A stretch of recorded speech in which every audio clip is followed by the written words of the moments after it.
안녕하세요. 성공예감 이대호입니다.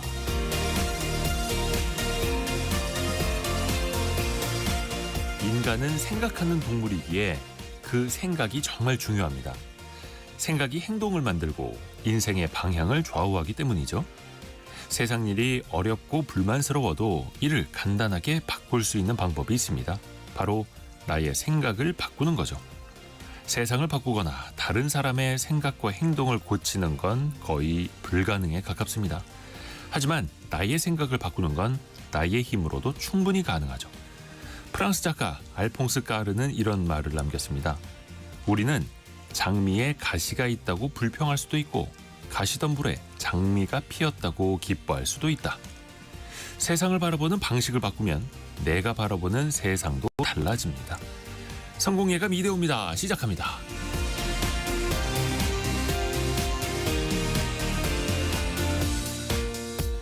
안녕하세요. 이대호입니다. 8월 29일 금요일입니다. 임성택 님이 지금 KBS 콩으로 벌써 금요일 8월 말이네요. 8월의 마지막 금요일이죠. 다음 주면은 9월입니다. 신기합니다. 또 금요일에는 원탁의 기자들을 빼놓을 수가 없죠. 자, 오늘 원탁의 기자들과 어떤 토론을 해볼까요? 우리 국민들의 건강한 식습관을 위해서 설탕이 들어간 음료에 세금을 매겨야 한다라는 주장이 나왔는데요. 이렇게 해서 비만 문제를 해결할 수 있다. 사실상 증세나 다름없다. 여러 주장들이 나오고 있는데요. 여러분의 생각, 이른바 설탕세에 대한 생각도 같이 나눠주십시오. 또 서울에는 살집이 부족하고 또 비수도권에는 미분양 등 빈집이 늘고 있습니다. 해서 정부가요, 침체된 지역의 부동산을 살리기 위해서 각종 카드를 꺼내 들었는데요. 효과가 있을까요? 여러분도 지역에 집을 한 채 더 마련하시겠습니까? 의견 주시죠. 자, 오늘의 경제상식 퀴즈도 나갑니다. 금액인데요. 금액. 오는 9월 1일, 그러니까 다음 주 월요일부터 예금자 보호 한도가 상향됩니다. 2001년 이후 24년 만에 바뀌는 건데요. 그동안에는 1인당 하나의 금융기관을 기준으로 최대 5천만 원까지만 예금자 보호가 됐죠. 그런데 이제는 보장 범위가 이 금액까지 확대가 됩니다. 은행뿐만 아니라 저축은행, 상호금융에도 똑같이 적용이 되고요. 다만 투자 상품인 펀드나 보험, 파생상품 등은 여전히 보호 대상이 아닙니다. 자, 9월 1일부터 예금자 보호 한도는 얼마로 상향이 될까요? 그 금액을 맞춰주시면 됩니다. 뉴스에 나오기로는 큰 거 한 장 막 이러던데. 짧은 문자 50원, 긴 문자 100원이 드는 샵 9730이나 KBS 콩으로 보내주시면 되고요. 추첨을 통해서 다양한 선물을 보내드립니다. 지금 제가 이렇게 쭉 정답 들어오는 걸 보고 있는데 많이 알려져서 그런지 오늘은 오답이 거의 없네요. 자, KBS 콩과 유튜브를 통해서도 함께 하실 수 있고요. 성공예감 이대호입니다. 자주 검색하시면 성공이 가까워집니다.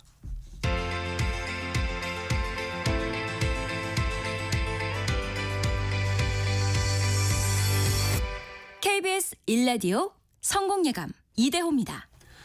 원탁의 기자들 같이 만나보시죠. 알고란의 고란 기자, 비주워치 박수익 기자, 서울경제신문 송이라 기자와 함께합니다. 안녕하세요. 안녕하세요.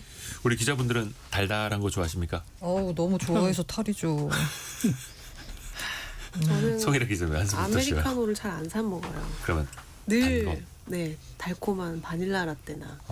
근데 그게 문제라는 걸 어제 알았어요.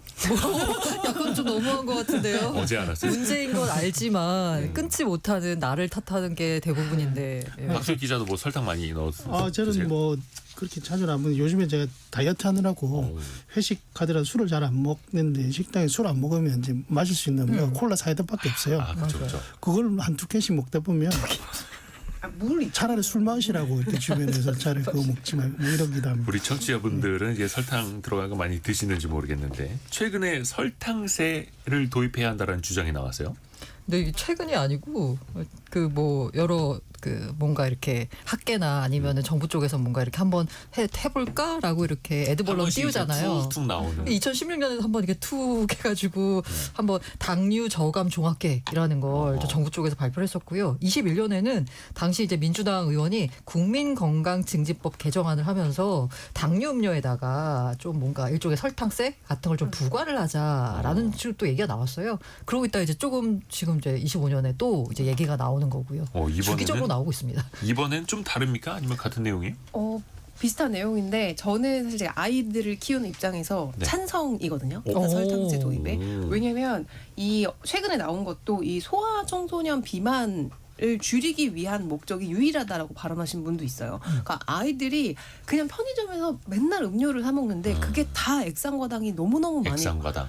포함이 된 음료들인 거예요. 그러니까 물을 사 먹지를 않고 그냥 뭐 학원 가면서 편의점에서 뭐 하나 쓱쓱 사 하루에 거의 저희 애만 해도 한 두세 통씩 그 500ml짜리를 사 먹거든요. 와. 근데 그 안에 뭐 아무리 제로라고 하더라도 설탕, 당류가 포함이 돼 있으니 실제로 그 어떤 통계를 봤더니 우리나라의 그 국내 소아청소년 비만 유병률이 지금 가파른 속도로 증가를 하고 있어요. 그래서 5살에서 19살 여성 소아청소년 비만 증가 속도가 200개 중에 78등인데 남성 소아청소년은 19위예요. 그러니까 상위 10%거든요. 그러니까 이런 속도로 빠르게 이제 가파르게 올라가다 보면 이 아이들이 이제 커서 이제 비만이 될 확률이 높고 그러면 또 다른 어떤 사회적인 문제가 또 비용이 발생을 하니 이제부터라도 그 과당 음료에 지금 포커스가 돼 있잖아요. 거기에 설탕세를 좀 부과를 해서 세수도 좀 늘리고 국민 건강도 증진시키자라는 의미에서 이제 얘기가 나오는 것 같은데 네, 문제 의식에 대해서는 동감하는데 네. 그 문제 의식을 해결하는 방법이 설탕세다? 이거는 맞지 않은 것 같은 게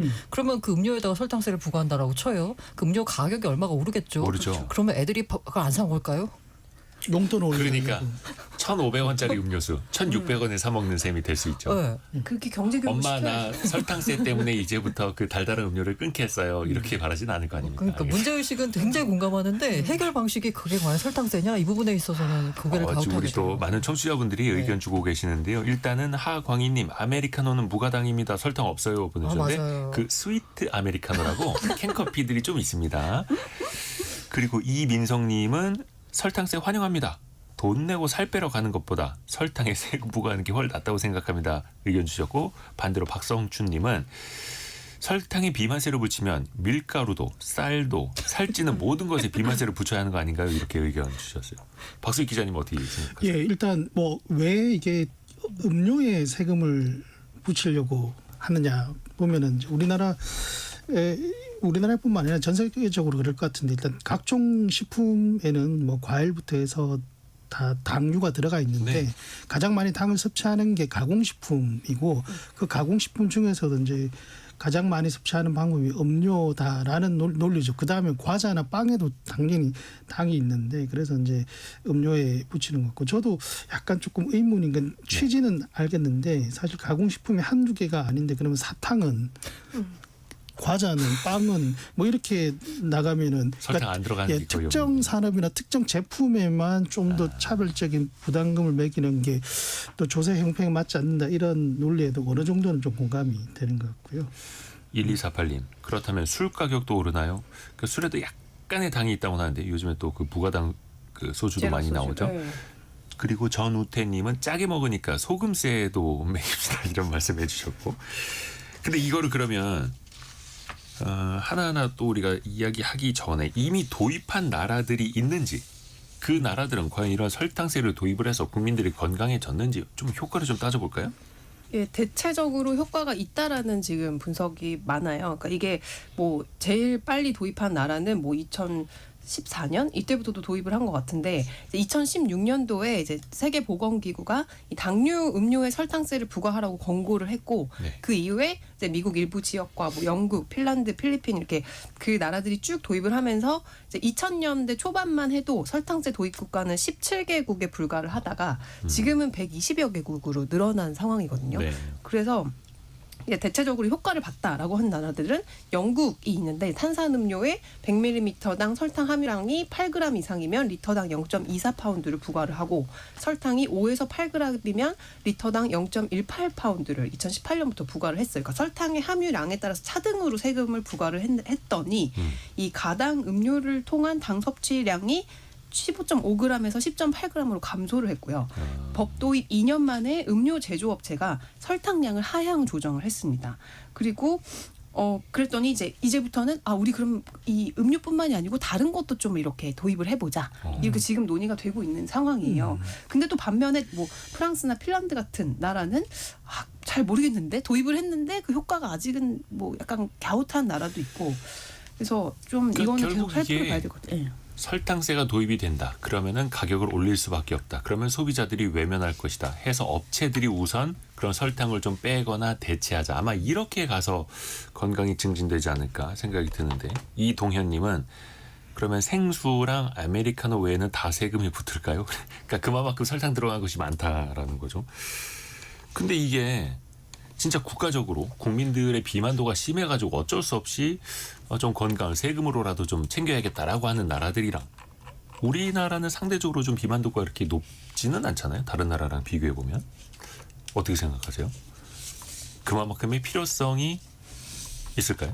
근데 우리나라도 박수기. 상대적으로 이제 아까 송일아 기자도 말씀하셨지만 소아 비만율은 조금 이제 높아지는 추세고 올라가고 있어서. 하다 보니까 전반적으로 그리고 특히 이제 음료를 통해서 섭취하는 비중을 보면은 당을 섭취하는 비중을 보면 한 연구 결과에 따르면 성인들은 주로 약간 커피류로 하는데 이 어린이들이나 청소년들이 탄산음료를 중심으로 해서 이제 당을 섭취하는 것들이 좀 많고 그런 것들도 어른과 소아 비만에 영향을 미치지 않느냐라는 연구들이 있다 보니까 우리나라도 논의가 나오는 것 같고요. 그런데 어쨌든 지금 100개국이 넘는 나라에서 이런 이른바 설탕세 비슷한 것들을 하고 있다는 것은 어느 정도의 효과에 대한 검증은 됐다. 검증은 됐다라고 볼 수 있고 다만 그게 이대호 진행자께서 말씀하셨다시 제가 보기에 영국 같은 경우에도 섭취량이 이제 아까 15.5g에서 10.8g 줄어들었다. 이 상대적으로 음료 제조업체들이 당 함량을 되게 낮추거나 대체당을 많이 써서 네. 그런 게 아닌가라는 그런 생각이 듭니다. 그리고 아까 1300님이 국민의 건강을 위한다면 정크푸드, 튀김류 등 한두 가지가 아닌데요 라고 이야기해 주셨고 그러면은 설탕은 죄가 있습니까? 설탕은 죄가 없습니다. 이럴 수도 있죠. 왜 나만 갖고 그래? 이럴 수도 있고 설탕이. OECD에서 분석하기로 한국인의 하루 설탕 소비량이 140g이거든요. 권장량이 한 2.8배에서 5.6배까지 된대요. 근데 네. 이것도 최근에 또 늘고 있대요. 그런데 우리나라 성인 비만율 보자면 5.9%. 물론 이제 소아 비만이 좀 늘어나고 있다라고 하지만 그리고 딱 가도 이제 미국 가보시면 아시잖아요. 우리나라 사람들이 얼마나 이제 좀 약간 말랐는지. 그렇죠. 그 완전 체형이 네, 다르니까. 비만의 이제 성격 자체가 다르니까. 그래서 과연 설탕 때문에 비만인가? 이것도 한번 생각해볼 문제잖아요. 그럼 사실 설탕 때문에 비만이 아니라 밀가루 먹는 게 더 문제 아니에요? 밀가루 많이 먹는 게? 이렇게 따지고 가면 설탕을 줄인다라고 해서 그럼 비만율이 낮아질까 부분에 있어서는 그게 약간 인과관계가 바로 성립하진 않는다는 부분이 있는 거죠. 그러니까요. 그러면 이제 설탕은 하나의 상징적인 사례가 될 수 있을 텐데 0222 쓰시는 분께서 담배세 도입해서 흡연율이 많이 줄었나요? 당세, 설탕세도 받아봤자 세금만 높이고 국민은 더 힘들어질 겁니다. 이런 의견 주셨고요. 최경미님은 그러면 담배는 한 갑에 10만 원 정도가 되나요? 이렇게 소주는 5만 원 되고, 그러니까 뭔가 좀 실효성에 대해서 좀 의문을 삼아주시는 것 같은데, 그래서 이게 결국에는 증세를 위해서 그러니까요. 세금 더 거둘 곳 찾다가 뭐 명분 만들려는 거 아니에요? 이런 시선들이 좀 나오죠. 그래서 아까 그 담배세 얘기하시니까 생각이 나는 게 담배 값이 우리나라 2015년에 그때 한 2,000원대에서 지금의 4,500원 가격으로 으로. 4,000원 올려 그 당시에도 어떤 논란이 있었냐면 이게 담배에 들어간 담배 소비세를 인상함으로 해서 담배 가격이 높아지는 건데 이런 세금 방식은 이제 소득 수준에 따라서 부과하는 게 아니라 누구나 맞아요. 보편적으로 내는 거잖아요. 역진적이죠. 그러니까 소득과 관계없이 모든 계층이 동일하게 내다 보면 이른바 소득 역진적인 세금이다 이렇게 얘기를 하는데 그 당시에도 그래서 결국 이게 그러면 저소득층이 더 세금 부담이 커지는 게 아니냐라는 거였고 마찬가지로 설탕세 역시도 결국 설탕세를 부과해서 제조업자들을 부과해서 그게 결국적으로 소비자 가격에 영향을 미치면 결국 가공식품들의 어떤 가격이 높아지는 건데 그러면 가공식품이 아닌 조금 더 건강한 방식으로 당을 섭취하려면 과일이나 질 좋은 그럼 그런 것들이 질 좋은 가격들이 싼 값에 많이 공급될 수 있느냐 누가 뭐 이런 문제들이 또 있다 보니까 결국 소득 계층에 따른 어떤 문제들이 좀 나타나고 있습니다. 근데 설탕이 뭐 나트륨이나 뭐 이런 포화 지방 뭐 이런 것도 다 나쁜데 왜 설탕한테만 세금을 매기냐 이런 얘기들이 있잖아요. 네네. 근데 보면은 뭐 속은 나트륨이나 뭐 포화 지방 당연히 이제 과다 섭취 시 문제가 되지만 이것들이 이제 조리 과정이나 뭐 식문화에 좀 자연스럽게 묻어나는 경우도 있고 일부는 신체에 이게 반드시 필요한 필수 영양소 이거든요. 그러니까 이거를 어떻게 규제를 해야 되나가 복잡하기 때문에 이들은 이제 세금보다는 광고나 표시 중심으로 가는 그렇죠. 경우가 많은데 근데 추가된 당, 즉 첨가당은 필수 영양소가 아닌데도 칼로리는 높고 대부분 음료나 가공식품에 포함이 이게 숨겨진 형태로 들어가 있기 때문에 영양학적으로 이걸 빈 칼로리라고 간주를 하더라고요. 설탕은 불필요하고 지나치게 많이 소비가 되면서 건강에 해로운 게 명확하니 이것들은 세금 부과라는 보다 좀 직접적인 방법을 택하는 게 낫지 않냐라는 게 이제 좀 설탕세 도입하는 입장에서의 좀 주장인데 저는 어쨌든 제가 이제 약간 편향돼 있긴 하지만 그 음료를 줄여야 된다라는 그게 너무 지금 저는 강박이거든요. 그 비슷한 생각을 6393님이 해주고 계시네요. 그 뽀롱뽀롱 그 음료. 네, 저 진짜 어릴 때부터 마셔서 그런 것 같아요. 네. 물고 살더라고요. 뭐 이렇게도 정말. 의견 주셨고 그 0358님은 저는 단 음식을 정말 안 먹는데요. 비만입니다. 지금 고란 기자가 웃었습니다. 아유. 잡곡밥에 나물 넣고 비벼서 많이 먹어요. 비만은 설탕하고는 상관없는 것 같아요. 이런 의견도 주셨고요. 물론 이제 개인차가 있을 수 있으니까요. 이정옥님은 설탕의 대체제. 과일, 양파 같은 걸 저렴하게 구입할 수 있게 해야죠라는 의견도 주셨고. 그래서 아까 저 송일아 기자가 말한 부분에 있어서 이게 그러면 어쨌든 이 설탕세라고 하는 목적이 결과적으로는 그 누구도 증세를 위해서라고는 얘기하지 않잖아요. 국민 건강 증진을 위해서라고 이제 얘기를 하잖아요.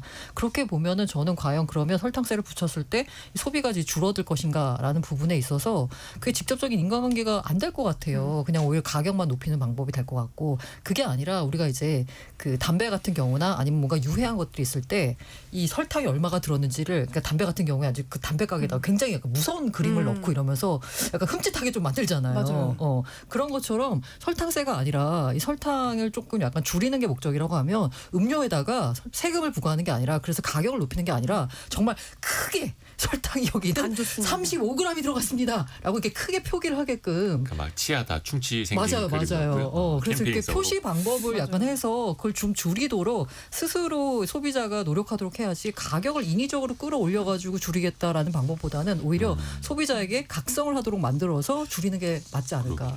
근데 이게 아까도 잠깐 이야기를 했습니다만 정말 우리의 고도 비만율을 낮추기 위한 건지 세금을 위한 건지는 또 따져봐야 하는 건데 그렇다면 설탕세를 만약에 도입한다면 세금이라도 어떻게 많이 거칠까요? 뭐 세수 확보 효과가 좀 크다고 합니까? 그러니까 이게 영국의 사례들이 많이 인용이 되는데 영국 같은 경우도 영국 정부가 이제 설탕세를 부과를 하면서 네. 대략적으로 세수 증가를 한 예상이 한 5억 파운드 정도를 약간 예상을 했는데 실제 보니까 그보다 한 3분의 1 수준밖에 안 거친 거예요. 그러니까 그 이유가 뭐냐? 그러니까 아까 말씀드렸듯이 음료당 당 함량에 따라서 이제 세금을 거두는 방식인데 그러다 보니까 제조업체들이 그 세금을 좀 이제 조금 적게 내려고 한 거죠. 그래서 당 함량을 이렇게 낮춘 거예요. 낮추다 보니까 실질적으로 기대했던 것만큼 세금이 안 거친 것이죠. 그러니까 만약에 예를 들어서 영국의 송일아 방식을 기자. 따르면 1년에 한 2천억 원 정도 거칠 것으로 예상이 되더라고요. 근데 그게 네. 설탕을 일정 함량 이상 넣은 식품에 대해서 설탕세를 걷겠다 만약에 한다면 식품업체들이 가만히 있지는 않을 거고 알룰로스인가요? 뭐 대체 설탕 같은 거 있지 않습니까? 그렇죠. 이런 걸로 이제 재료를 좀 바꾸면 소재를 바꾸면 세금 안 내도 되는 거 아닙니까? 그럼 실효성이 과연 있을까요? 그러면은 대체당에도 세금을 물릴 겁니다. 그러면 또 그게 과연 명분이 있을 것인가? 쉽지 않아요. 왜냐하면 이게 대안에 대안까지도 우리 또 생각을 해봐야 되니까. 소일도님이 근본적인 해결이 안 됩니다. 결국 당이 거의 없는 제품을 만들게 해야 하는데 그건 국가 정책이 중요하죠. 이렇게 의견 주셨고 3700 쓰시는 분께서는 아이들이 먹는 음식에 일정 비율 이상 설탕을 넣을 때는 그 규정을 제한하는 게 필요할 듯합니다. 이런 의견도 주셨고요. 또 그 김은수님은 비만은 개인이 극복할 일 아닌가요? 그러니까 국가의 너무 큰 간섭, 대해서 또 지적하시는 목소리도 있습니다. 그러면은 좀 어떤 대안들, 어떤 방식이 좀 궁극적으로 좀 필요할까요? 과연 저는 그래서 세금보다는 아까 말씀드린 대로 이게 이렇게 약간 설탕이 많이 들어갔으니까 몸에 안 좋으실 수 있습니다. 이걸 감수하고도 드실래요?라는 식의 약간 경고를 주는 식으로 함량을 크게 표기를 해야 된다라는 거고요. 저는 이렇게 이제 소비자가 알아서 각성해서 이렇게 생활 습관을 바꾸도록 하는 게 오히려 더 세금보다 효과적이라고 하는 게 요새 우리가 제로 슈거 열풍이잖아요.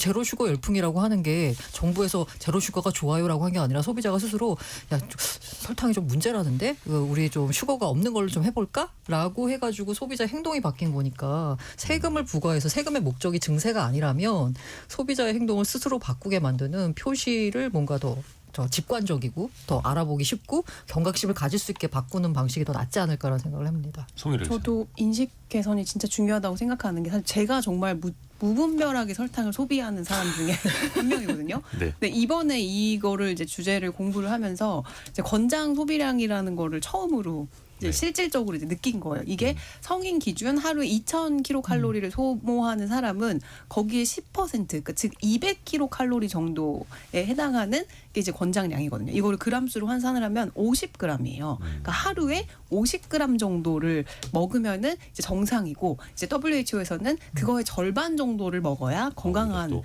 삶이다. 이렇게 네. 얘기를 하더라고요. 근데 오늘 아침에 제가 이 음료수를 하나 사서 네. 처음으로 그거를 봤거든요.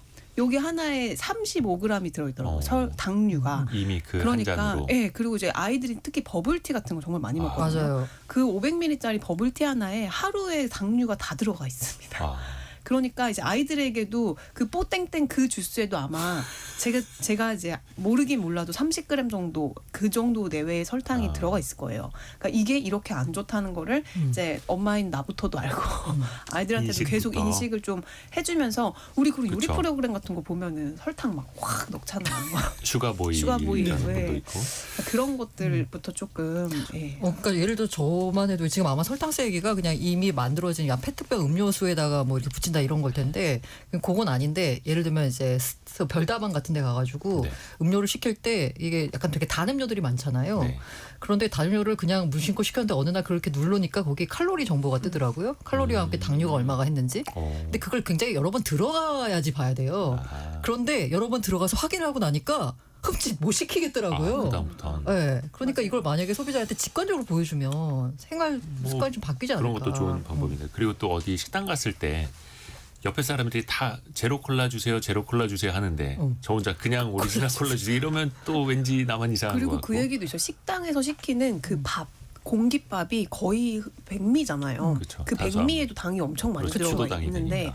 500원 더 넣을 테니까 나는 잡곡밥 주세요라는 옵션이 있었으면 좋겠는 사람이 웰빙으로. 있습니다. 예. 박수익 기자는요. 예, 저는 저도 대체적으로 공감을 하고 혹시라도 이 부분을 논의를 또 구체적으로 한다면 예. 이렇게 해서 거치는 어떤 세금을 어디에 쓸 것인지를 명확하게 밝혀줬으면 좋겠다는 생각이 드는 게 예전에 어디에다 쓸 건지. 담배세 인상할 때도 담배세에 이제 담배값에 뭐 국민증진 부담금 건강, 이렇게 들어있는데 이게 전부 다 건강보험공단 적자 지원에 상당히 쓰이고 뭐 이런 논란들이 있었거든요. 뭔가 이렇게 뭐 어떤 좋은 취지라면 그 좋은 취지를 살릴 수 있는 방안으로 쓴다라는 것들도 좀 명확하게 나와야 될 것 같습니다. 참고로 우리 PD님이 찾아봐 주셨는데 그 음료수에 너무 이제 당이 많이 든 것처럼 이제 표현할 수도 있으니까 그 뽀모 음료수 있지 않습니까? 뽀롱뽀롱 그 음료수 한 병당 당류가 11g이라고. 11g. 그렇구나. 콜라가 작은 캔이 25g 들어있더라고. 제가 오늘 아침에 점점 또 사보니까 줄어들 수도 335ml. 있으니까요. 그거보다 그리고 작은 거예요. 작은 캔. 250. 네. 예. 아까 하정숙님은 설탕의 대체제 알룰로스 비싸요 이런 의견 주셨고 윤동주님 그렇게 되면은 나중에 제품 가격에 반영되겠죠라는 의견도 주셨고 그리고 김희영님은 과일 속 과당도 비만의 원인이 됩니다 이런 의견도 주셨고 다만 그 노년내과 의사 선생님들 얘기 들어보면 그래도 그 과일이랑 통째로 같이 먹으면 섬유질이 있기 때문에 그나마? 당이 흡수되는 속도가 그나마 다른 것보다는 더 괜찮다 이런 의견들 주시더라고요. 자, 경제상식 퀴즈 한 번 더 내드리고 또 저희가 두 번째 이슈도 뜨겁게 또 이야기 나눠보시죠. 금액입니다. 금액 9월 1일부터 달라집니다. 예금자 보호 한도가 높아지죠. 그동안에는 1인당 하나의 금융기관에 5천만 원까지만 보장이 됐는데 이번 개편으로 그 보장 규모가 늡니다. 또 저축은행 상호금융까지 동일하게 적용이 되고요. 그 금액을 맞춰주시면 되는데요. 강력한 힌트. 3887님. 억소리 나는 돈이네요. 이렇게 보내주셨고요. 그리고 전영숙님. 예전에 저축은행 사태가 생각납니다. 제 지인이 5천만 원밖에 보호를 받지 못했었거든요. 이런 2011년으로 기억을 합니다만 정말 큰 파장이 있었죠. 8385님. 원탁의 기자들 보고 싶어서 보이는 라디오로 시청 중입니다. 저희 KBS 콩이나 유튜브를 통해서 또 보고 계시는군요. 좋은 방법입니다. 그것도. 그리고 7330님이 정확하게 말씀해 주셨는데 예금자 보호 한도는 금융사별로 이 금액입니다. 그렇죠. 해서 10개의 금융사에 나눠서 예치를 한다면 최대 이 금액씩 10억 원까지 된다는 겁니다. 한 군데당 이 금액. 자, 그 금액을 맞춰주시면 됩니다. 힌트를 드리자면 현재는 5천만 원. 9월부터는 그게 2배로 늘어납니다. 짧은 문자 50원, 긴 문자 100원이 드는 샵 9730이나 KBS 콩이 열려 있습니다.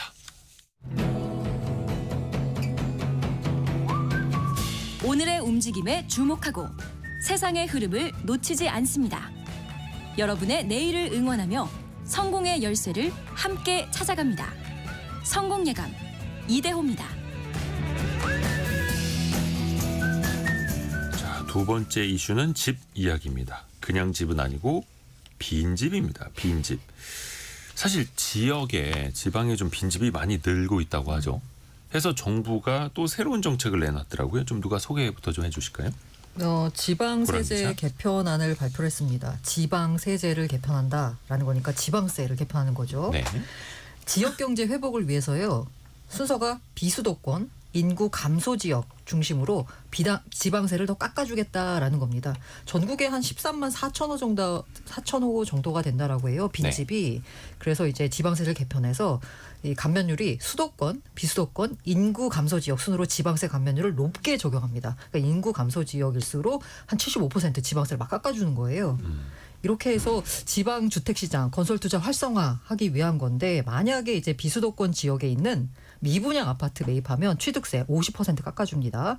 그리고 인구 감소 지역에 집을 추가로 사더라도 추가로 산다는 얘기는 뭐예요? 1가구 2주택이죠. 네. 그런데 그거 아니고 최대 12억 원의 주택까지는 취득세, 재산세 깎아줍니다. 여기에다가 빈집 철거하거나 활용하면 세부담을 완화해주고요. 대상은 전용면적 85제곱미터 국평이라고 하죠. 그거 이하고 취득가격 6억 원 이하 주택으로 다주택 취득세 중과에서도 빼버립니다. 그리고 쉽게 말해서 서울에서 수도권에서 집 두 채 사면은 굉장히 여러 가지 약간 벌금적 성격의 세금이 많이 붙잖아요. 네. 근데 그거 아니라 서울에 집이 하나 있는데 지방에 세컨홈으로 하나 더 사잖아. 그거에 대해서는 우리가 오히려 세금을 더 깎아줄게. 그러니까 많이들 와서 지방에는 집 좀 사라는 게 정부의 세제 개편의 취지라고 볼 수 있죠. 그 정도로 지금 지역의 상황이 안 좋다라는 거고 일전에도 몇 번 비슷한 대책이 나왔습니다만 그게 계속해서 좀 확대되는 느낌이네요. 그러면은 취득가액 6억 이하, 85제곱미터 이하 요럴 때 이제 취득세 감면 혜택이 있는 건데 요 대책을 보고 기자분들은 그러면 지역에 작은 집 하나 마련해서 어디 뭐 휴가 용도라든지 가족이 공유하는 용도라든지 좀 써보는 거 괜찮겠다라는 생각이 드시던가요? 전혀요. 예? 그 정도로 돈이 충분히 많지 않아서. 왜 이렇게 답이 빨리 나오지? 네. 박수희 기자님. 그러니까 이게 실효성 의문이 있는 게 아마 송일의 기자가 전혀요라고 하는 건 투자 가치가 없다 이런 네. 뜻이죠. 그러니까 어떻게 보면 정부에서 공식적으로 투자 가치가 없는 지역을 찍어준 게 아니냐 이런 약간 뭐 해석들도 나오고 있고요. 그만큼 사실 이제 시장이라는 게 뭐 투자의 매력 또는 실거주 매력이나 이런 것들이 있으면은 그만큼 또 수요가 있을 텐데 정부가 이렇게 계속적으로 규제 완화까지 동원해서 수요를 좀 높이고자 한다는 그 의미들을 또 요즘에는 또 시장에서 또 정부의 정책들을 그렇게 또 해석을 하는 것 같습니다. 이게 세컨드 홈 제도라는 게 작년부터 이제 도입이 됐는데 예. 인구 소멸 위기 지역을 대상으로 1주택자가 지방의 주택을 추가로 구입을 해도 세제 혜택을 유지할 수 있도록 한 게 핵심이고 이번에는 그 인구 감소 지역 중에서 처음에는 84곳이 첫 적용 대상이 됐고 이번에는 강릉, 속초, 익산, 경주, 통영 등 인구 감소 관심 지역이라는 이제 9곳이 새로 이제 포함이 됐거든요. 근데 이제 제가 이제 생각을 해봤을 때 우리가 서울에서 막 이렇게 바쁘게 살다가 네. 주말에 나도 이제 세컨 하우스 왜 호텔 같은 데 갈라 해도 하룻밤에 막 몇십만 원이고 비싸니까. 하니까 내가 지방에 한 뭐 2억 정도 들여가지고 그런 집을 하나 사서 주말마다 가면은 훨씬 더 비용이 세이브되지 않을까라는 그런 생각을 꿈이 있죠. 늘 우리 있을 수 직장인들은 있죠. 예. 가지고 있잖아요. 근데 그게 그러면 그 집을 비워놔야 돼요. 주말에 내가 그렇죠. 가려면. 그러면은 사실상 여기에 있는 거랑 아예 매치가 안 돼요. 그러니까 사실상 그 별장을 갖고 있으신 분들도 비워놓는 기간이 훨씬 더 많잖아요. 그렇죠. 그리고 또 이제 별장이라고 하면 굉장히 뭔가 규모가 있어 보이고 되게 비싼 집으로 생각을 하는데 그거를 일반 서민들도 가능할 수 있게 왜냐하면 지역에는 이제 1억이 안 되는 네. 그런 뭐 아파트들도 많고 하니까 물론 이제 지역 경기를 또 살리는 그런 측면도 있고 다만 현실적으로는 그조차 쉽지 않은 쉽지 게 않습니다. 사실이라는 관리하는 거예요. 문제도 굉장히 크고요. 그리고 이제 보통 이제 무주택자 집이 없는 사람들은 이제 실거주 목적으로 집을 구입하려고 하고 주택이 한 채가 있으면 근데 주거 더 좋은 집으로 가려거나 아니면은 투자 목적으로 주택 구입에 나서는데 이 지역 집값이 투자 가치가 있느냐에 따라서는 아까 말씀해주셨던 것처럼 안 오르는 집을 정말 찝어준 거다라는 얘기가 나올 수밖에 없어요. 실제 누리꾼들은 국가에서 투자 금지 지역을 손수 알려줬다 이런 댓글들도 엄청나게 그건 달리고 이제 있어서 좀 이제 비판적으로 보시는 분들의 입장이 좀 그런 것 같고 만약에 이제 아파트일 경우에는 뭐 예를 들어서 공유 숙박으로 빌려주는 것도 뭐 규정상 안 되는 것들이 좀 있고 하다 보니까 그러면 계속 비워놔야 되고 이게 현실적으로 또 어쩔 수 없이 뭐 별장, 세컨하우스 용도로 쓴다고 해도 또 사실상 사람들은 투자 가치가 있느냐, 그렇죠. 최소한 집값이 떨어지지는 않아야 될 것 아니냐, 뭐 이런 또 계산기를 또 두드리게 되다 보니까 이게 닭이 먼저인지 달걀이 먼저인지 모르겠네요. 지역 집값이 상태가 안 좋다 보니까 일단 기자분들은 큰 메리트는 못 느끼시는 것 같고, 근데 이제 지역에서는 지금 빈집이 계속 늘어난다고 하지 않습니까? 근데 그 철거도 또 쉽지는 않다 하더라고요. 네, 그래서 이번 정책에서 그나마 좀 눈에 띄는 게 이제 정부가 빈집이라는 게 철거를 하더라도 이렇게 땅이 남기 때문에 땅에 대해서 재산세가 이제 부과가 되는데 그 동안에는 이제 빈집을 이렇게 철거를 하면은 사실 이제 이제 토지 기준으로 재산세를 부과하면서 세금 부담이 좀 늘어나는 그래서 빈집을 철거하면 오히려 세금만 더 낸다. 철거 안 하면은 이제 그 자산 가치가 많이 떨어진 주택 기준으로 좀 세금을 책정을 하면서 조금 덜 낼 수 있는데 약간 이상한 그런 제도들을 조금 부담을 줄여준다는 취지에서 빈집을 철거하면 남은 토지에 대해서는 재산세를 절반을 깎아주는 5년간 깎아주는 뭐 이런 내용이 있습니다. 지금 뭐 사실 지방에 조금만 가보면은 곳곳에 시골에는 빈집들이 되게 많거든요. 좀 그런 것들을 해소하고자 하는 정책인 것 같습니다. 최형진님은 돈이 남아도는 부자들에게 혜택을 더 주네요. 이렇게 또 쓴소리를 해주셨는데, 그러니까 뭐 그렇게 볼 수도 있죠. 근데 이제 다만 누구한테 혜택을 주기 위함이 아니라 지금 지방의 부동산 시장 상황이 너무 안 좋기 때문에 그걸 좀 움직여 보려고 하는 건데. 그리고 박현주님은 오히려 그 지역이 사람이 안 살아서 더 슬림화가 될 듯해요라는 의견 주셨는데 세컨하우스로 사놓고 비워놓기만 한다면 또 그게 또 좋은 건 아닐 테고요.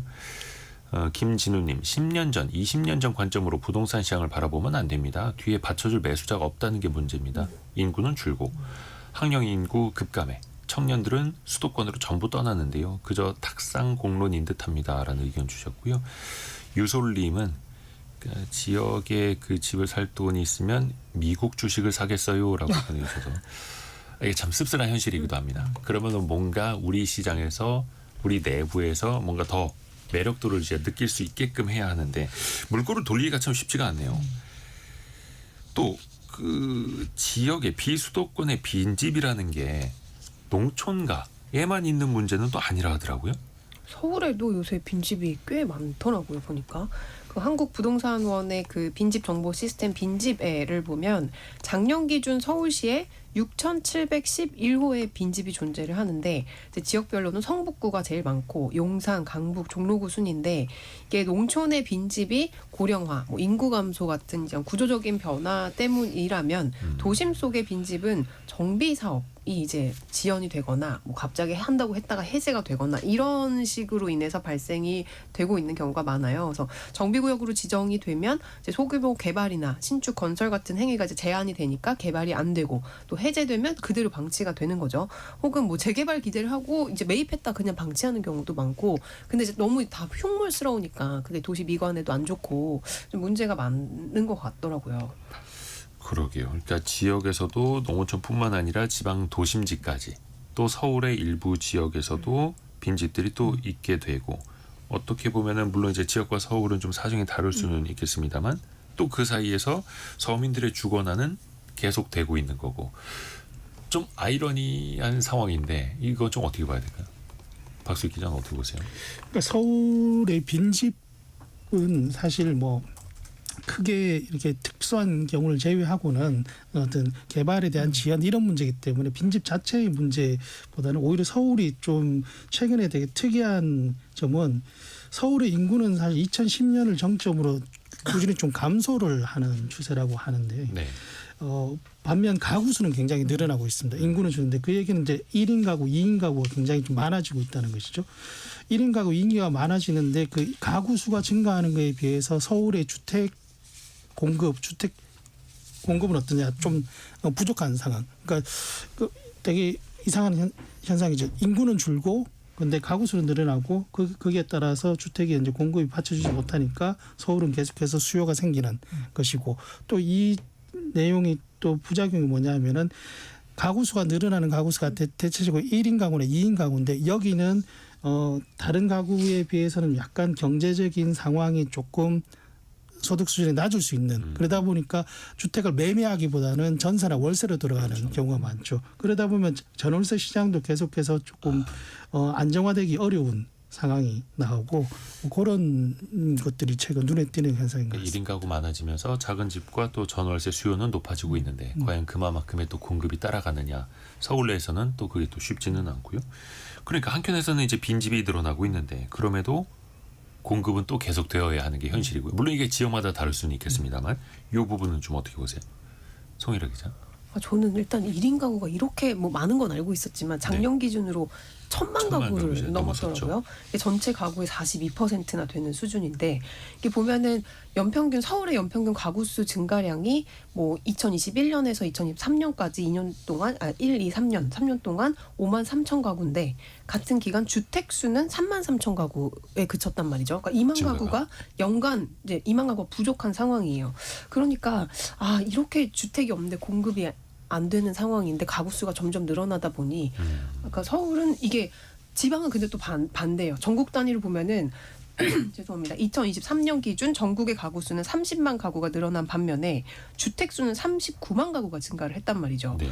그러니까 일부 지방에서는 이미 초과 공급 이슈가 일어나고 있으니 이건 정말 서울과 지방 이게 지역에 따라서 다르게 공급 대책을 내놔야 하는 건 맞는데 좀 부동산 하시는 그래서 이제 이게 나오는 거죠. 그래서 그럼 수도권은 이제 그 공급이 부족하니까 공급을 이제 시행을 합니다. 근데 재원이라는 건 이제 한정돼 있고요. 그런데 이렇게 되면은 그렇지 않아도 지금 지방 소멸이라고 하는데 그렇게 계속 서울 쪽에만 공급을 해주면 결국 지방은 다 죽으라는 얘기냐. 말이 나올 수밖에 없고. 김성수님이 서울 빈집은 언젠가는 개발이 되겠지만 지방의 빈집은 그냥 골칫덩입니다라고 얘기해 주셨고 그리고 박형주님은 고향에 부모님 모두 돌아가시고 빈집으로 남아있는 게 있어서 철거하려고 하니까 건설 폐기물 비용이 엄청나서 그냥 방치하고 있습니다. 시골 흉물로 환경을 해치는 상태입니다. 철거 비용 일부는 자치단체에서 지원이 되지만 기타 비용은 소유자 부담이 됩니다라고. 이게 또 현실이라는 거죠. 어쩔 수 없는 현실이라는 거죠. 어떻게 좀 좋은 사례들 어떻게 그래도 잘 해결하고 있는 사례들은 좀 없을까요? 기자분들 아이디어라도 주신다면. 갑자기 생각나는데 네. 캐대언의 버프를 받아서 제 지방을 관광을 좀 활성화하는. 관광을 활성을 해서 활성화를 해갖고 지방의 곳곳을 좀 이렇게 핫플레이스로 만들고 그다음에 이제 공유 숙박을 또 좀 약간 풀어줘갖고 그런 지금 뭐 아파트 이런 데 다 안 되고 신고해야 되고 막 더 빡빡해지고 있잖아요. 그런 것들을 좀 약간 느슨하게 해준 다음에 제가 왜냐면 외국인 친구들 얘기를 들어보면은 뭐 경주나 이런 각 지방을 가고 싶어해요. 가고 싶어 하는데 이제 숙박을 구하는 것도 또 그 서울만큼 그게 그렇게 막 활성화돼 있지가 않다고 하더라고요. 그러니까 좀 정책적으로 지방에 있는 외국인들 유치를 하기 위한 뭔가의 좀 방법이 있으면 좋겠다는 생각이 드네요. 안 그래도 딱 2분 뒤에 네. 강홍민 기자랑 직업의 세계 시간이 있는데 인구 소멸 지역에서 모텔을 인수하셔서 그걸 호텔로 바꿔서 영업하시는 분. 오. 인구 소멸 지역에서 그 사례를 좀 들어볼 겁니다. 박수익 기자는 어떤 사례 좀 보셨어요? 저도 비슷한 사례인데 경주에서 실제로 주민들이 이렇게 빈집을 활용해서 숙박시설을 만들어서 마을 호텔처럼 운영하는 게 있다고 합니다. 다음에 약간 고민은 이게 경주니까 또 그나마 주변 관광지가 관광지니까. 많아서 가능하고 그래서 나머지 그러면 경주처럼 이렇게 문화재를 많이 보유하고 있지 않은 곳들은 어떻게 해야 되나 생각하면 그래서 뭐 충북이나 전남 이런 데 보면은 균형 기촌을 좀 위한 뭐 임대주택으로 쓴다든지 좀 이런 사례도 있는 것 같고요. 이런 것들도 뭐 이 자체가 하나하나가 다 모든 대안은 될 수 없지만 여러 가지가 좀 여러 대안들이 모여서 또 해결이 좀 됐으면 좋겠습니다. 지자체에서 좀 리모델링을 좀 도와줘서 오히려 또 이제 귀농하는 사람들이 쓸 수 있는 집으로 그렇게 개설해서 또 임대하는 경우도 좋은 케이스로 또 있더라고요. 다양한 이야기 계속해서 앞으로도 머리를 맞대보시죠. 비주워치 박수익 기자, 알고란의 고란 기자, 서울경제신문 송일아 기자였습니다. 고맙습니다. 네, 감사합니다.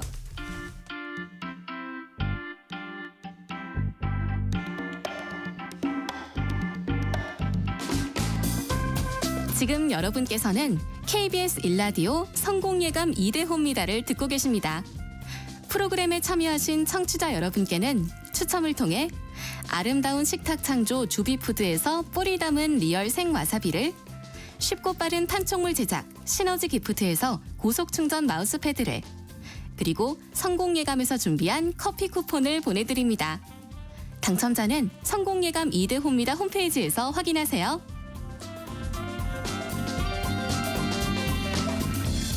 앞에서도 잠깐 이야기한 것처럼 비수도권 지역의 빈집 이야기 했는데요. 이번에는 인구 감소 지역에서 용기 있게 숙박업에 도전장을 낸 분을 그 이야기를 전달해드리겠습니다. 직업의 세계 시간 한경 비즈니스 강홍민 기자와 함께 만나보겠습니다. 안녕하세요. 안녕하세요. 오늘 만나보는 직업은 호텔 사장님입니까? 호텔 사장님이시죠. 호텔이라고 하면 막 되게 의리의리한 거예요?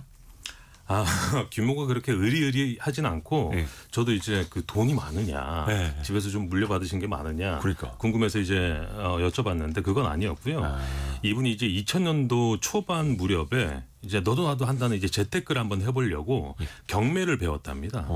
그래서 이제 주변 부동산에 물어보니까 생각보다 저렴하게 나온 매물이 있어서 추천을 해주길래 그래서 이제 고민 끝에 인수를 하게 됐고 원래 여기가 여관이었는데 여관 건물. 그렇죠. 이제 모텔로 바꾼 뒤에 임대를 줬다고 해요. 근데 이제 그럭저럭 운영을 하다가 코로나 때 손님이 이제 딱 끊기니까 매출이 아예 완전 이제 급감을 했다고 합니다. 그래서 이제 임차인 분들에게 한 월세를 50% 정도 깎아줬는데도 이게 뭐 운영이 안 되다 보니까 임차인들이 나갔고 그리고 이제 그 이후에 헐값이라도 이걸 정리를 해야 되나 아니면 본인이 맡아서 해야 되나 굉장히 고민을 많이 했다고 합니다. 네. 근데 이제 후자로 본인이 맡아서 한번 해보자 라고 그래서 해서 이제 호텔로 변경을 했다고 합니다. 여관 건물을 낙찰을 받아서 모텔로 바꿨다가 이제 다시 호텔로 꾸민 그런 사례네요. 네. 근데 이 지역이 부산 영도네요.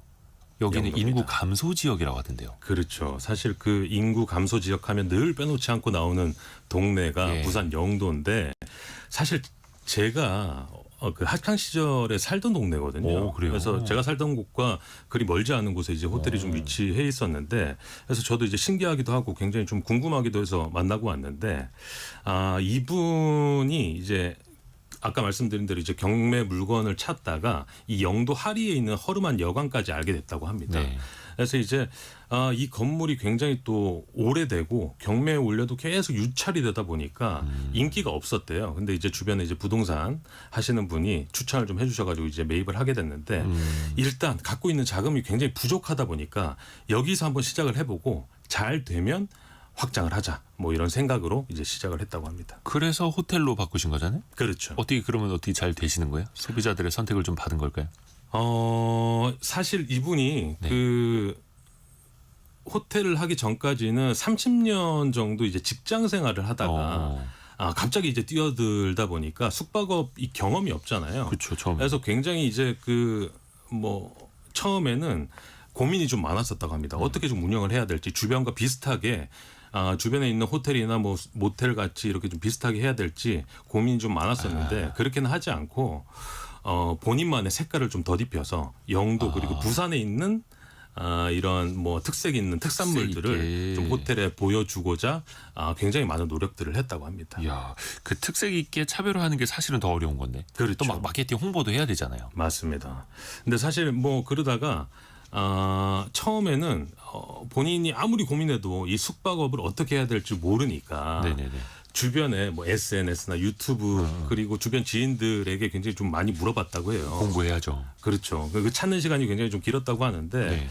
그러다가 다른 지역에서 로컬 호텔을 한 10년 정도 운영한 분을 알게 돼서 그분에게 도와달라고 메일을 보냈다고 해요. 가르쳐 달라. 그분이 그렇죠. 이제 선뜻 그 메일을 받고 도와준다고 나섰다고 합니다. 야. 근데 이분도 좀 얘기를 들어보니까 10년 전에 본인이 이제 고군분투 맨 땅에 헤딩을 하면서 호텔업을 했던 경험이 있어서 이분이 좀 안쓰럽기도 하고 도움을 좀 줘야 되겠다라는 마음에 이제 도움을 줬고 그래서 이제 그 분의 도움으로 인테리어나 뭐 운영 시스템 그리고 마케팅 같은 이 전반적인 운영 노하우를 전수를 받았다고 합니다.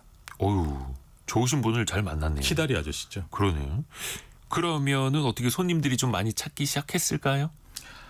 처음에는 네. 이게 굉장히 걱정되잖아요. 식당도 그렇지만 호텔업도. 근데 처음 오픈하고 이제 한 보름 동안은 조마조마하고 긴장이 돼서 집에 가지를 못했다고 해요. 그래서 본인도 호텔에서 계속. 숙식을 하면서 이제 지냈다고 하는데 네. 뭐 불안하니까 뭐 객실 청소를 다 해놨는데도 네. 갑자기 한밤중에 뛰어가서 손님이 언제 올지 모르니까 다시 객실 청소하고 뭐 이런 것들을 좀 반복했다고 하는데 이분이 그 SNS를 굉장히 활발하게 하는데 뭐 인구 감소 지역 이 영도에 호텔을 열게 된 계기 그리고 주변의 맛집들을 소개하는 뭐 이런 컨텐츠를 좀 업로드를 하는데 이전 모텔 때와 비교를 했을 때 매출이 한 4, 5배 정도 뛰었다고 하고요. 요즘에는 뭐 주말에는 거의 만실이고 단골 손님들도 생겨났다고 합니다. 처음 해봤는데 그래도 잘 배우시고 마케팅도 해서 이제는 매출이 쭉 오르고 있는. 근데 그것도 인구 감소 지역인데도 이제는 잘 된다는. 근데 영도는 좀 관광지로 그래도 좀 유명하잖아요. 그렇죠. 이제 다른 숙박 시설들도 좀 있을 거고 거기서도 좀 경쟁이 있지 않을까요? 아까 말씀드린 대로 이제 뭐 호텔이나 모텔들이 그래도 꽤 있는 지역인데 좀 비슷하게 이제 가다 보면 이런 차별화 전략이 좀 없다 보니까 본인이 이제 생각했을 때 네. 이제 특히 이제 부산이나 영도에 굉장히 먹거리 음식들이 많거든요. 그래서 뭐 시장 영도 안에 있는 시장을 다 찾아가서 특색 있는 먹거리들과 같이 이 콜라보레이션이라고 하죠. 요걸 이제 제안을 했는데 굉장히 거절을 많이 당했답니다. 처음에는요. 그럼에도 불구하고 이분이 이제 발품을 많이 팔아서 예. 부산에서 제조되는 수제 맥주와도 협업을 하고 그리고 이 영도가 우리나라 최초로 조내기 고구마를 재배한 지역인데 네. 이 영도에서 만든 조내기 빵이 굉장히 유명합니다. 그래서 거기와 계약을 해서 이 호텔 조식으로 제공하기도 하면서 이 나름의 이 호텔의 특색을 만들어가고 있는 중이었습니다. 지역 특산물, 그러니까 사람들이 와서 막 사 먹고 사진 찍어서 올리는 빵을 협업을 해서 그렇죠. 호텔 조식으로 제공하면 아이디어를 잘 만드셨네요. 혹시 그렇게 호텔을 운영하면서 기억에 남는 특수객도 있다고 하시던가요? 굉장히 많은데 그중에 이제 한 분을 소개를 해주셨어요. 근데 60대 부부가 예. 한 번은 방문을 했는데 이분들이 그 주변 영도에 손자들을 봐주기 위해서 한 번씩 영도에 오신다고 해요. 근데 집이 좁아서 거기서는 이제 잘 수가 없어서 숙박 시설을 찾다가 이곳으로 오게 된 고객들이었는데 처음에 그분들이 머물고 가시면서 이 방 안에 메모지가 있어요. 그래서 그 메모지에 이 공간에 머물고 가는 게 너무 좋았다라는 이제 글을 적어놓고 가셨답니다. 사실 이분이 이제 30년 가까이 직장 생활하면서 호텔을 준비하면서 호텔에 오시는 분들이 이런 마음을 가지고 가셨으면 좋겠다라고 생각했는데 딱 그 문구를 적어놓고 가신 거죠. 그래서 머릿속에 굉장히 오래 남았다고 합니다. 그 숙박업소 그냥 어디 여행 갔다가 하룻밤 그냥 잠만 자고 나가는 곳이 아니라 뭔가 공간이 주는 그 따뜻함, 추억까지 네. 같이 할 수 있는 곳인가 보네요. 와.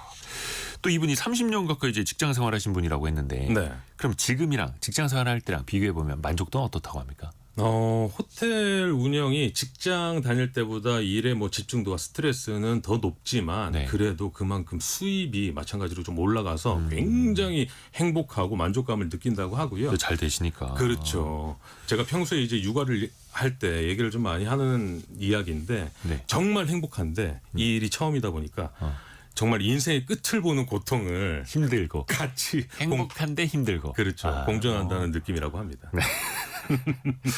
혹시 이제 다른 분들도 이제 그런 꿈을 꾸시는 분들이 계세요. 네. 허름한 여관 하나 내가 경매 낙찰을 받아서 요즘에 인기죠. 예, 제대로 한번 리모델링해서 사업을 해볼까. 그런 꿈을 꾸시는 분들한테는 좀 어떤 이야기를 해주시던가요? 이분이 말씀드린 대로 이제 호텔 창업은 처음인데 네. 어떻게 보면 인구 감소 지역에 굉장히 무모한 도전이었잖아요. 네. 그럼에도 불구하고 이분이 한번 해보니까 본인이 꾸고 있는 꿈이 있다면 아주 작게라도 시도를 해봐야 이 일을 할 수 있을지 없을지 결론이 나니까 고민만 하지 말고 한번 질러보라. 이런 팁을 도전해봐라. 주셨습니다. 근데 이분도 쉰이 넘어서 도전하신 거라면서요? 그렇죠. 마지막 뭐 꿈은 있다고 하십니까? 어떤 꿈? 더 큰 거? 뭐 많은 고객들을 좀 이제 단골 손님으로 유치하고 싶다. 네. 뭐 이런 꿈도 있었는데 사실 이 공간이 굉장히 고즈넉한 이런 분위기가 있거든요. 이 동네가. 그래서 이 호텔 옥상 루프탑에 그래서 이 음악회를 작은 음악회를 한번 열어보고 싶다라는 꿈이 있으셨습니다. 옥상 음악회. 소소하지만 또 이게 행복한 꿈이 또 될 수도 있겠네요. 네. 숙박객분들한테 또 좋은 추억이 될 테고요.